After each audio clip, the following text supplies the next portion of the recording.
Once upon a time, there was a little girl named Emily who loved dolls.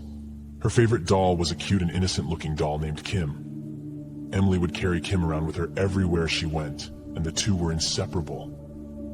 Emily's parents were thrilled to see their daughter so happy with her toy, but things soon started to take a sinister turn. Strange things started to happen in the house. Emily's parents would find objects moved around and hear unexplained noises. They didn't think much of it at first, but then they started noticing that Kim the doll was always in a different position than where they had last seen her. One night, Emily's parents heard a loud crash coming from Emily's room. They rushed in to find Emily's beloved Kim doll standing upright on the floor with a shattered vase next to her. Emily was sound asleep, and there was no explanation for how the doll had moved. As the days went on, Emily's parents became increasingly convinced that there was something sinister about the Kim doll. They tried to get rid of it, but Emily would throw a tantrum every time they tried to take it away from her. So they decided to keep the doll, but they made sure to keep a close eye on it. One night, as Emily was sleeping, her parents heard strange noises coming from her room. They crept in quietly, and to their horror, they saw the Kim doll moving on its own. It was turning its head and moving its arms as if it was alive. Emily's parents were terrified. They knew they had to get rid of the doll, but they didn't know how. They tried to burn it, but it wouldn't catch fire. They tried to bury it, but it kept coming back. The Kim doll had become a curse upon their home, and they knew that they had to find a way to break the curse before it was too late. Emily's parents started to research the history of the doll. They found out that it had belonged to a little girl who had died tragically. The doll had been buried with her, and it was said that her spirit had somehow become trapped inside it. Armed with this knowledge, Emily's parents decided to try to perform a ritual to break the curse. They gathered candles, herbs, and other supplies and set to work. But as they were in the middle of the ritual, they heard a blood-curdling scream coming from Emily's room.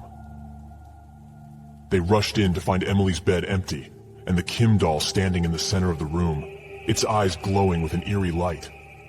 Emily's parents searched frantically for their daughter, but she was nowhere to be found. As they searched the house, they heard strange whispers and footsteps coming from the darkness. They knew they had to get out of there, but they couldn't leave without Emily. They eventually found her, curled up in a corner of the basement, whimpering and terrified. She told them that the Kim doll had spoken to her, and that it had promised to make her its new owner. Emily's parents knew that they had to act fast. They packed their bags and fled the house, taking Emily and the cursed Kim doll with them. But they knew that the doll would always be with them, haunting them wherever they went. Years went by, and Emily grew up. She had put the Kim doll in a box and stored it in the attic of her new home, hoping to forget about the terrible events of her childhood. But one night, as she was lying in bed, she heard a scratching sound coming from the attic. She tried to ignore it, but the sound grew louder and more insistent.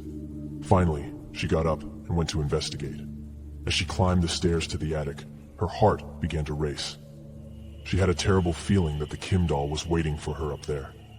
When she opened the attic door, she was greeted by darkness, but she could feel a presence in the room with her. She flicked on the light switch, and there it was, the Kim doll, sitting in the corner of the room. Emily felt a chill run down her spine. She knew that she had to get rid of the doll once and for all. She reached for it, but as soon as her fingers touched the doll, she was transported back to her childhood home, standing in her old room. She looked around, and there was the Kim doll, standing in the center of the room just like it had all those years ago. Emily tried to run, but she was paralyzed with fear. The doll started to move, its eyes glowing with an eerie light. Emily knew that she was in grave danger. She had to find a way to break the curse of the Kim doll once and for all, but how? Just then, she remembered something that her parents had told her when she was a child. The doll had become cursed because it had been buried with the little girl who had died. Emily realized that the only way to break the curse was to give the doll a proper burial.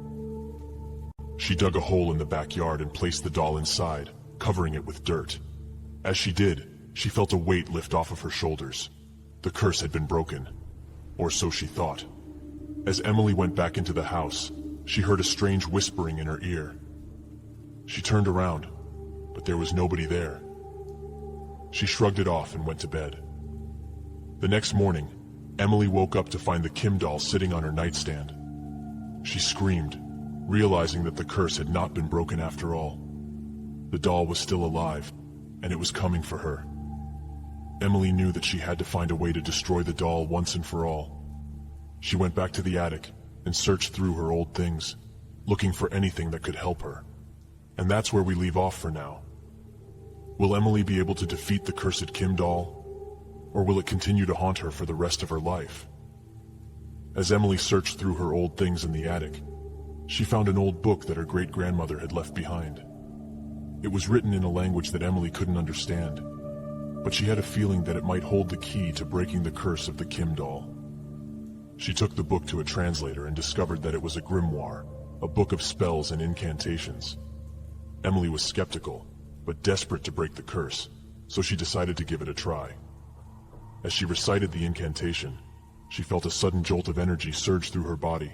She opened her eyes to find that the Kim doll was gone.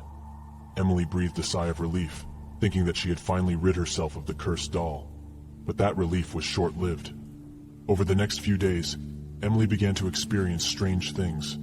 Objects in her house would move on their own, doors would slam shut without any explanation, and she would hear the sound of the Kim doll's laughter echoing through the halls. Emily knew that the curse was still alive and well. She was running out of options. She remembered something else her parents had told her about the Kim doll, that it could only be destroyed by fire.